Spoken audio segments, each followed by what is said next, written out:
the veil between life and death, a whisper of what was, a glimpse of what might be again. It's a question that has haunted humanity for millennia. What happens when we die? Do we simply fade away, or is there an echo of our essence, a flicker of our soul, destined to be reborn? Tonight we delve into the unsettling enigma of reincarnation, exploring real-life accounts of those who claim to have lived before. These are not tales for the faint of heart. These are the chilling whispers of the past, the unsettling echoes that bleed into the present, leaving an indelible mark on the human psyche. Prepare yourself as we journey into the labyrinth of forgotten memories, unearthed emotions, and the unsettling truth that some souls carry the weight of their past lives like ghosts clinging to the shadows. Our first story takes us to a quiet suburban home, a place where the laughter of children should be the only sound that pierces the silence. But in this house there lived a young boy named Ethan, a child haunted by memories that were not his own. From the time he could speak, Ethan would wake screaming from nightmares, his tiny hands clutching at his chest, gasping for air. His parents at first dismissed it as night terrors, the product of an overactive imagination. But as Ethan grew older, so did the intensity of his nightmares, and they began to take on a disturbing clarity. He spoke of a life lived in the countryside, a life cut short by a raging fire. He described the smell of smoke, the searing pain, and the terror that gripped his heart as the flames consumed everything around him. His parents, their worry now morphing into fear, tried to rationalize his stories. Perhaps he had seen a fire on television or overheard a story at school. But Ethan's next revelation sent chills down their spines. He spoke of a woman, her face etched with worry lines, her eyes filled with a love that transcended even death. He called her Mama and described a birthmark on her left hand, a birthmark identical to one his own mother possessed. Desperate for answers, Ethan's parents sought the help of a child psychologist, hoping for a rational explanation, a way to ease their son's torment. But the psychologist, after several sessions with Ethan, could offer no logical explanation for the boy's vivid recollections. He suggested they visit the countryside that Ethan described, a last resort to appease the child's troubled mind. And so they embarked on a journey, following the trail of Ethan's fragmented memories.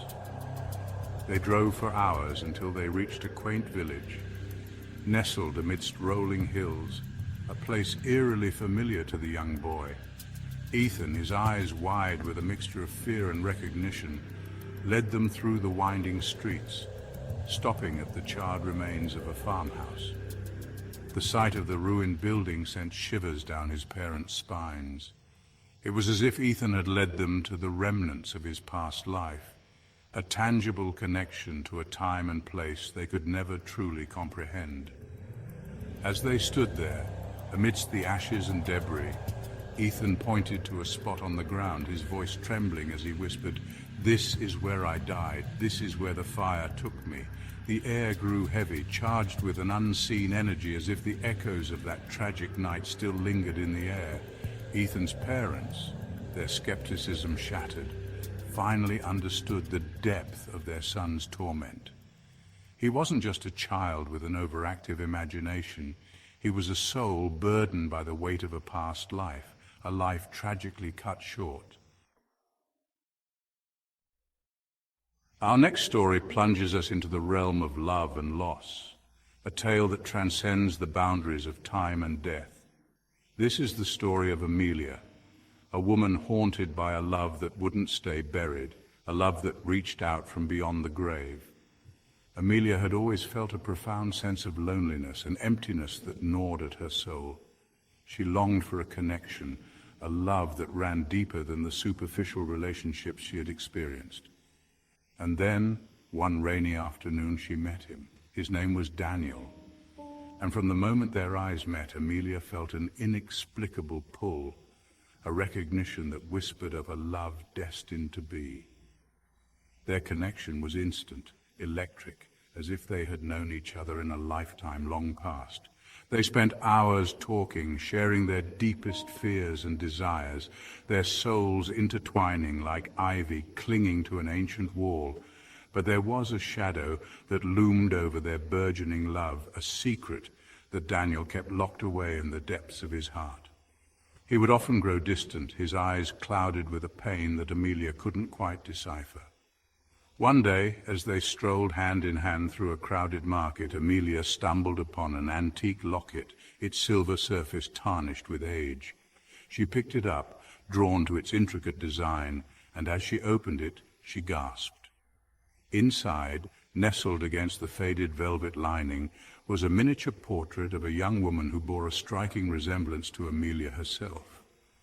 But it was the inscription on the back of the locket that sent chills down her spine. To my beloved Eleanor, may our love endure for all eternity. Amelia confronted Daniel, her heart pounding in her chest, a knot of fear tightening in her stomach. He confessed that he had been haunted by dreams of a past life, a life where he was deeply in love with a woman named Eleanor. He described her in vivid detail, her long auburn hair, her piercing blue eyes, her infectious laugh that filled his days with joy. And as he spoke, Amelia realized with a growing sense of dread that he was describing the woman in the locket, the woman who looked so much like her. That night, as Amelia lay in bed, unable to shake the feeling of unease that had settled upon her, she heard a soft whisper coming from the corner of her room. She turned, her heart racing, and saw a translucent figure hovering in the dim moonlight. It was a woman, her features ethereal and indistinct, yet Amelia recognized her instantly.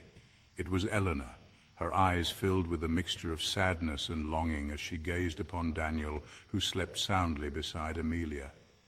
Amelia understood then that their love was not a new flame, but an ember rekindled, a love that had crossed the chasm of death to find its way back to her. Our final tale takes us to a forgotten village shrouded in mystery and fear, a place where the past refused to stay buried. This is the story of Thomas, a man drawn back to a life he couldn't remember, steeped in tragedy and despair. Thomas had always been plagued by nightmares of a village perched on a cliffside where the wind howled and the sea raged. In his dreams he saw thatched roof cottages, cobblestone streets slick with rain, and a looming sense of dread. He dismissed them as nightmares, remnants of a subconscious mind grappling with anxieties. But the dreams grew more intense, feeling like forgotten memories resurfacing. One dream haunted him, standing at a freshly dug grave, the name Anna etched on the tombstone. He woke up with a gasp, the name Anna echoing in his mind. Driven by curiosity and destiny, Thomas embarked on a journey to find the village from his dreams. He traveled for weeks until he found himself at the edge of a desolate cliff, overlooking a churning sea. And there, nestled on the cliffside, was the village from his nightmares. The cottages were crumbling ruins, their windows like vacant eyes staring out. He stumbled upon a weathered headstone, and as he brushed away the moss, his blood ran cold. There, etched into the stone, was the name that had haunted his dreams, Anna. He had found the village and the grave, but more importantly, he had found a piece of himself. The echoes of past lives, whispers of forgotten memories, these are the stories that send shivers down our spines and make us question the nature of our own existence. Ethan, the boy haunted by a fiery demise, Amelia, bound to a love that defied death itself, and Thomas, drawn to a cursed village from a life long ago. Are these merely coincidences, tricks of the mind, or is there something more, something unsettling and profound, weaving its way through the tapestry of human experience? We leave you tonight with more questions than answers. But one thing remains certain. The mysteries of reincarnation continue to captivate and terrify us, reminding us that the cycle of life and death is far more intricate and enigmatic than we can possibly imagine. Tell us, have you ever felt the echoes of a past life? Share your stories in the comments below, and perhaps together we can shed a flicker of light on the shadows that bind us. But be warned, the truth, like the past, can be a dangerous thing to unearth.